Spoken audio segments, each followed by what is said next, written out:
Okay, this is part one in a series of landscape design projects that we'll do in Bryce.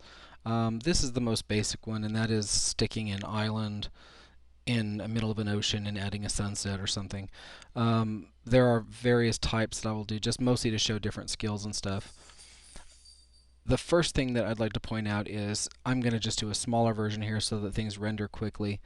What I would suggest is going to your file menu and choosing something like 1024 by 768 for your resolution so that it'll be a standard desktop size. Now obviously you can change that and use whatever size you wish. But I'm going to go ahead and start here with our standard empty window. And to start with, I think I would select our plane on the bottom so that we can add a underneath the ocean look. You don't really have to do this because most likely your ocean water will cover it, but I'm going to go ahead and do it just in case I choose to do a more transparent underwater. Here's kind of a riverbed look, and you can see when I render it, it'll look like we just have this giant riverbed. Alright, so what I'm going to do here now is add a water plane, and you can see that already our document looks much different, much better I should say. I like to have a little bit darker water, so I'm going to go ahead and change the texture of my water.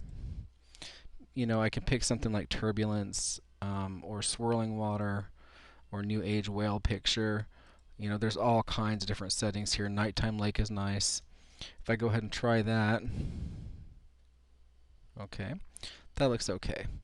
What I want to do now is I want to add a mountain. And I typically add a mountain just kind of move it to the side a little bit so that it's not taken front and center in our picture. And if I was, going to render that, that would be really ugly. The thing's real craggy and it looks like just kind of sand. So what I want to do is change the texture, obviously. And, you can choose rock or stone, or you can choose plains and terrains. There are various kinds of things depending on what you're looking for. Lowlands looks good if you're looking for a lot of grass, and there's mossy rock or Mediterranean hills.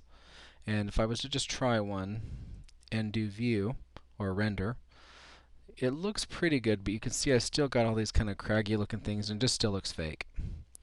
What I want to do is I want to go over here to my E. Since I have the mountain selected, I'm going to go to E, which stands for Edit. And here, I have my mountain up here rotating to see how it looks. Okay, and this is the way my mountain map looks.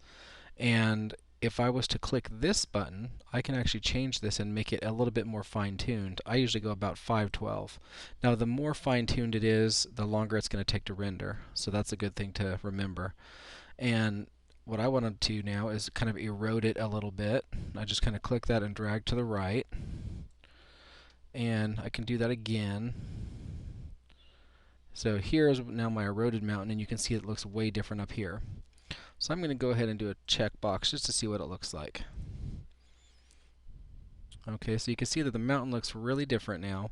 Looks a little bit more realistic. And as it continues to go through, this is the render line. You'll see it goes particularly slow through the mountain. Once it gets past the mountain, it'll speed up. And it goes several passes, and then it does its anti-aliasing and kind of smooths the whole picture out. Anyway, what I want to do now is create a different sun, or sunset I should say. I can click on sky and fog and add my own shadows or fog or haze, but I like to kind of play with stuff that's already existing, such as glorious morning's a nice one. Let me go ahead and check that so you can see what it looks like. Now just by selecting that sunset, it kind of gives a much better kind of view of our lake scene or ocean scene, I guess it could be. The other thing you could do if you want this to look a little bit different is you can make your mountain very large, like this, and then send it back farther. And you'll see that that looks very different from what we've done so far. And again, it kind of depends on the texture you use, it depends on the sunset you use, the water that you use, and you can get some very different effects. The other thing that's kind of nice is you can actually change it from day to night just by clicking the box, the sun or the moon up there. Let's render it again, and just by making it nighttime you can see how it comes out. So hopefully that will get you started. Thank you very much.